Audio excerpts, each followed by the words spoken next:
permis d'avoir le PhD en théologie. Et donc le salut de l'humanité suite à la chute de l'homme, du fait du péché, a été l'œuvre exclusive du Seigneur Jésus à travers sa mort, son ensevelissement et sa résurrection. À sa résurrection, et nanti de tout leur pouvoir par délégation de Dieu le Père, il disait à ses disciples, « Tout pouvoir m'a été donné du ciel et sur la terre. Allez et faites de toutes les nations des disciples,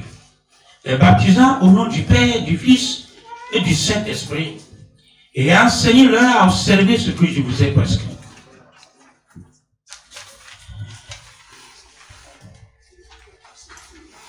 Et voici, je suis avec vous tous les jours jusqu'à la fin du monde. Fin de citation. Pour répondre à cet appel communément appelé la Grande Commission, les apôtres entreprirent des voyages missionnaires, évangélisaient, baptisaient et implantèrent des églises sous la direction du Saint-Esprit. Et je vous épargne des versets bibliques. De nos jours, pour emboîter les pas aux apôtres, la mission se crée et procède à l'implantation des églises qui, souvent, se regroupent au sein d'une structure dominée, hiérarchisée et régie par des statuts légaux. C'est le cas des églises dites méga-églises, dont je me permets de taire les noms. Les hommes de Dieu, œuvrant au sein de ces structures, sont tenus de se conformer aux prescriptions de l'organisation. Le problème ne réside pas dans la conformité aux règlements et lois de la structure sociale, mais le danger, c'est lorsque cette structure d'église organisationnelle, hiérarchisée, est régie par des principes managériaux d'unicité et commandement des organes de cette structure dont la direction peut souvent être en porte-à-faux ou en déphasage avec celle de Dieu. Un conflit entre le leadership de Dieu et celui de l'homme prend naissance, créant un obstacle majeur à la mission de Dieu portant sur le salut des âmes. Désormais, l'homme de Dieu qui est censé dépendre directement de Dieu pour ce qui concerne la direction de son appel, de son ministère et le financement de ce dernier va dépendre des organes sociaux de sa structure et être contraint à servir dans un ressort territorial limité alors que l'appel de Dieu l'envoie jusqu'aux extrémités de la terre, dans une flexibilité et mobilité exempte de toute limitation venant d'une volonté humaine. Le constat que nous avons fait et qui nous a poussé à soumettre une thèse à Western Orthodox University, qu'il a favorablement approuvé avec mention bien, et est que dans la Fédération des associations et organisations chrétiennes pour le salut du Togo, FARC Togo, dont nous sommes présidents fondateurs, les pasteurs qui font partie des missions organisées et hiérarchiquement structurées sont souvent contraints de demander préalablement l'autorisation à leur chef hiérarchique de qui ils dépendent physiquement dans l'exercice de leur ministère avant d'adhérer à la fédération, ou même, s'ils sont déjà membres, ils sont contraints de demander l'avis préalable de leur supérieur hiérarchique avant de poser un acte de la mission relativement à la fédération. Prière, intercession, évangélisation.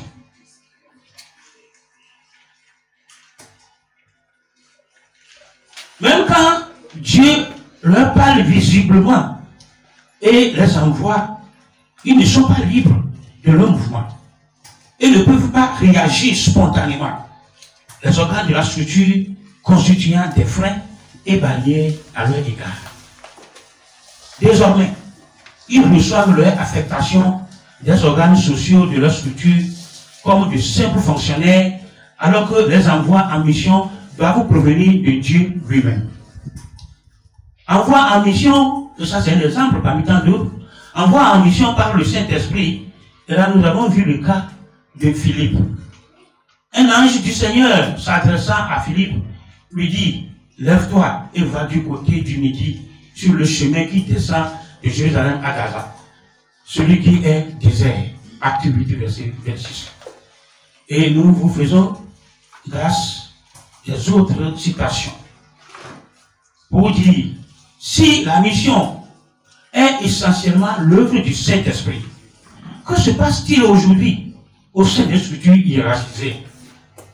Un pasteur de ces églises structurées se verrait-il accorder de nos jours une autorisation de son chef régional hiérarchique de quitter Mandouri, ville située dans la préfecture de Bengal, par exemple, communément appelé 6e continent, pour l'ommer parce que Dieu l'envoie? Comment alors concilier la direction du Saint-Esprit avec le pouvoir managérial ou de direction de la structure au sein de laquelle évoluent les pasteurs? Surtout que par la force des choses, ceux-ci deviennent les salariés de l'organisation et non plus missionnaires du Dieu vivant. Autant de questions qui ont trouvé leur réponse au cours de la réflexion que nous avons menée sur le thème « Les dangers de l'œuvre missionnaire dans une organisation hiérarchisée ». Voilà le thème de notre thèse qui nous a valu de PhD. La démarche consiste à poser dans un premier temps le principe de l'autonomie et de la liberté d'action des églises locales sous la direction exclusive du Saint-Esprit, première partie, et démontrer ensuite que l'exercice de l'œuvre missionnaire dans une organisation structurelle hiérarchisée dévoilerait le plan de Dieu pour l'Église, mystère caché de tout temps et révélé aux hommes. L'organisation rigide de la mission dans une structure hiérarchisée régie par des principes traditionnels de leadership et de gestion des organisations axés sur l'unicité, le commandement et le principe de subordination hiérarchique, humainement parlant, rendrait inefficace l'action du Saint-Esprit et viderait l'Église de toute substance. Deuxième partie. La première partie de notre travail, qui a porté sur le principe de l'autonomie traditionnelle des églises locales, nous a permis de faire dans le chapitre 1er le décryptage de l'œuvre missionnaire des apôtres qui, au cours de leur mission, avaient procédé à l'implantation des églises locales indépendantes sans être chapeautées par un supérieur hiérarchique humainement parlant et dans lesquelles la mission suivait exclusivement la direction du Saint-Esprit et n'est que l'œuvre exclusive de ce dernier, chapitre 2e. La deuxième partie de notre thèse, qui a porté sur l'œuvre missionnaire dans une structure hiérarchisée, régie par les principes traditionnels de leadership et de management, a été l'occasion pour nous de relater dans le premier chapitre les principes de leadership et de management des structures hiérarchisées et leurs répercussions et dangers qui génèrent quand ils sont transposés dans l'œuvre missionnaire. Nous avons développé dans le second chapitre des raisons qui sous-tendent l'option des structures hiérarchisées parmi lesquelles se trouve la folie des grandeurs qui prend place dans le leadership humain, réduisant les pasteurs qui travaillent au sein de cette structure en de simples fonctionnaires de l'organisation au lieu d'être de véritables missionnaires de Dieu, recevant leur affectation et rémunération de cette structure au lieu de la recevoir de Dieu et de dépendre de ce dernier qui les a appelés, exerçant désormais leur mission dans un ressort territorial confiné et réduit, au lieu de le faire à l'échelle mondiale. Cette démarche nous a conduit à lancer un appel pathétique au retour aux anciens sentiers dans l'implantation des églises, dans l'œuvre missionnaire et la conclusion selon laquelle seule une vraie collaboration ou un franc partenariat entre les églises locales indépendantes permettra d'accomplir parfaitement l'œuvre missionnaire conformément au dessein de Dieu. Nous espérons que Ce travail contribuera à améliorer désormais l'œuvre missionnaire pour la réalisation du dessein de Dieu qui est le salut des âmes. Ce travail n'a pas été réalisé sans difficulté. La difficulté majeure pour nous est d'arriver à concilier le temps disponible des activités de tous les jours de notre vie professionnelle avec celui de la recherche. Il faut souligner aussi le coût lié à la traduction en anglais des termes PEPA qui rend la formation un peu coûteuse. Voilà le résumé de ma thèse et qui a valu le doctorat PhD en théologie. Maintenant, nous allons suivre le résumé de la thèse qui a valu le doctorat PhD en gestion de conflits, paix et défense des droits de l'homme. Messieurs les membres du jury, chers collègues magistrats, chers collègues ministres de Dieu, chers invités à vos rangs, grades et titres, les remerciements vont également au président directeur général de European American University, professeur John Kersey, et au coordonnateur de l'Afrique, professeur John Clouset, sans oublier les membres du jury. Je passe sous silence les autres protocoles. Pour dire, du 21 août 2013 au 21 août 2012, j'ai été déployé en RDC au sein de la mission de l'Organisation des Nations Unies, comme il a été fait mention tout à l'heure dans mon CV, en qualité de conseiller en poursuite judiciaire au sein de la cellule d'appui aux poursuites, pour assister les autorités militaires judiciaires congolaises dans leur mission de répression des infractions graves commises par les éléments des forces armées de la République démocratique du Congo, en abrégé FARDC, et les éléments des groupes rebelles armés sur la population civile au cours des conflits armés. Là, j'ai été marqué par le sort triste réservé aux femmes et aux enfants victimes de ces conflits armés, surtout dans une localité appelée Béni, où j'ai été déployé en qualité du chef d'équipe, appelé communément en anglais team leader de la CAF, au Prosecution Support Cell,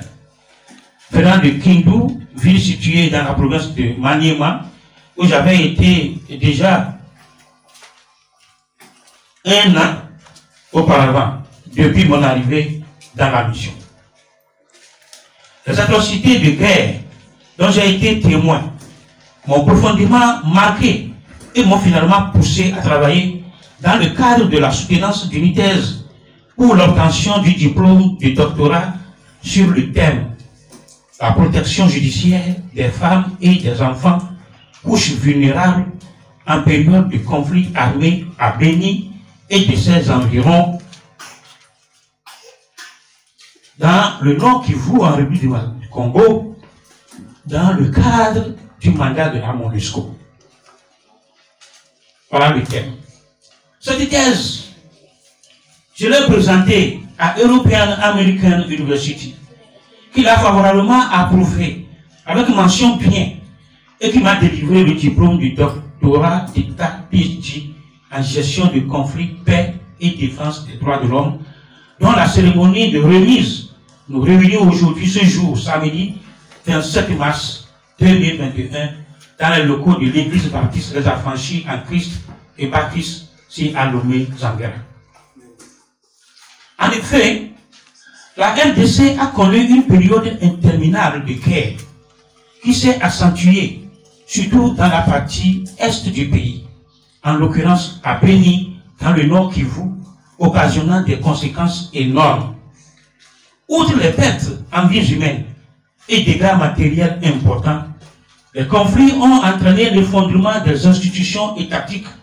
engendrant un flou institutionnel une volatilité politique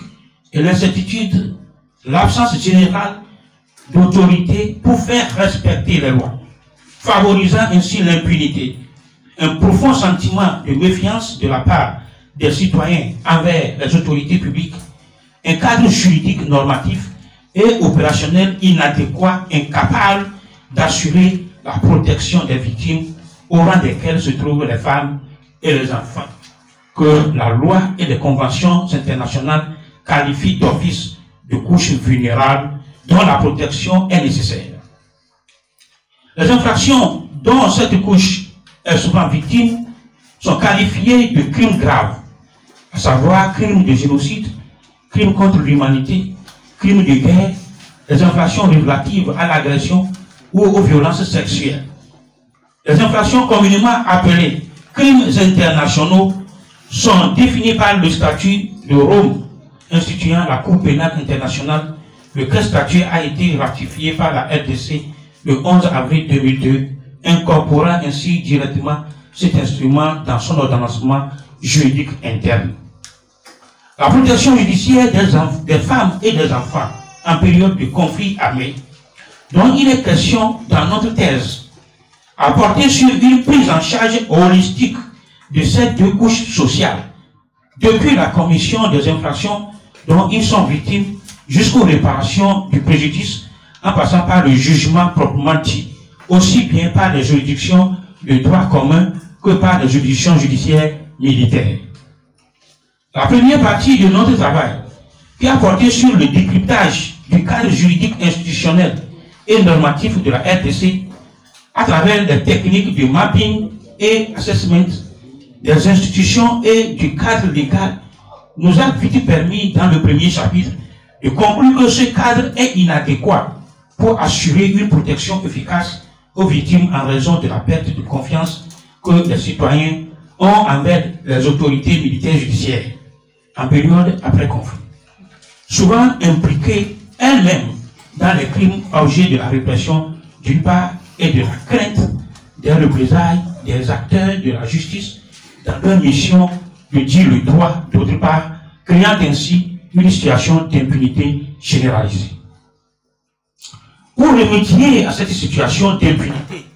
et œuvrer pour le renforcement de l'état de droit, la RDC a signé avec la mission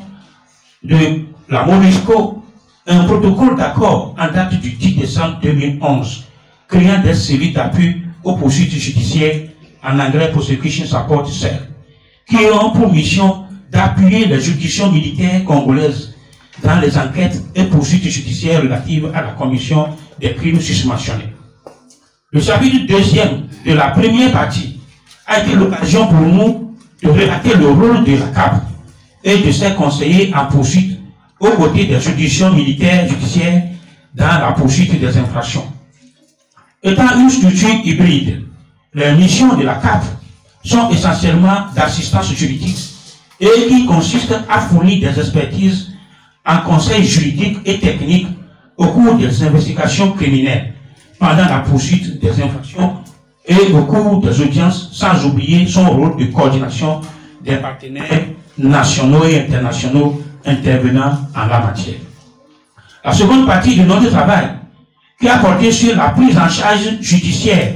des femmes et enfants victimes des infractions susmentionnées, nous a permis dans le chapitre premier d'affirmer que le droit à la protection d'une victime ou d'un témoin est un droit universellement reconnu par les conventions internationales, et après cela, nous avons mis en relief les différentes techniques de protection de ces victimes, que ce soit au cours des audiences, en enquête préliminaire, en instruction, ou que ce soit à l'audience publique. Cette protection doit être doublement renforcée, à leur égard, parce qu'en plus de ce qu'ils sont victimes de ces infractions, ils sont aussi victimes de la peur, des intimidations et des représailles du fait qu'ils doivent témoigner de ce qu'ils ont vécu. C'est la révictimisation. Les techniques utilisées pour, entre autres, selon les étapes de la procédure, sont l'isolement, le changement d'identité, la relocalisation, la distorsion des voix, la distorsion des figures, audition sous un code, anonymat, le huis clos, le cage du pseudonyme. Le juriste monitor le bracelet électronique placé sur l'auteur du viol, signalant sa présence à la victime une fois qu'il se trouve dans un périmètre proche de celle-ci. Le deuxième chapitre est consacré au rôle de monitoring des organisations de la société civile dans le monitoring et le suivi-évaluation du respect du droit à la protection des femmes et enfants victimes et témoins des infractions commises en période de conflit armé. Ici, l'occasion nous a été donnée de faire des propositions relatives aux textes législatifs habilitant les organisations de la société civile à pouvoir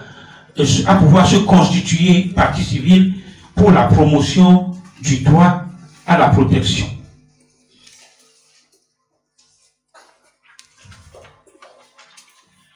Nous avons terminé notre recherche sur les difficultés que rencontrent les victimes à faire respecter leur droit à la protection, difficultés liées à l'absence de structures appropriées pour leur assurer ces droits, l'échec du gouvernement congolais d'établir des mécanismes appropriés conformément aux conventions internationales pour garantir aux victimes le droit à la protection, l'absence de personnel qualifié approprié, ce qui nécessite la formation et qui requiert la formation du personnel et la formation de renforcement de capacité des acteurs de la chaîne pénale, depuis les officiers de police judiciaire, enquêteurs, jusqu'aux magistrats siégeant ou instruisant, en passant par le magistrat du parquet, sans oublier le personnel auxiliaire médical et les travailleurs sociaux. Nous n'avons pas la prétention de produire un travail sans défaut, mais nous espérons que ce travail contribuera à améliorer les efforts de protection judiciaire des femmes et des enfants et pourra constituer une valeur ajoutée au mécanisme de promotion et de défense des droits de l'homme. Mais, faut-il le rappeler, ce travail, comme nous venons de le dire, n'a pas été réalisé sans difficulté. La difficulté majeure pour nous est celle d'arriver à concilier, évidemment, le temps disponible aux activités de tous les jours de notre vie professionnelle avec celui de la recherche. Et il faut souligner aussi le coût lié à la traduction français-anglais des thèmes PEPA et qui rend la formation un peu coûteuse. Merci pour votre attention.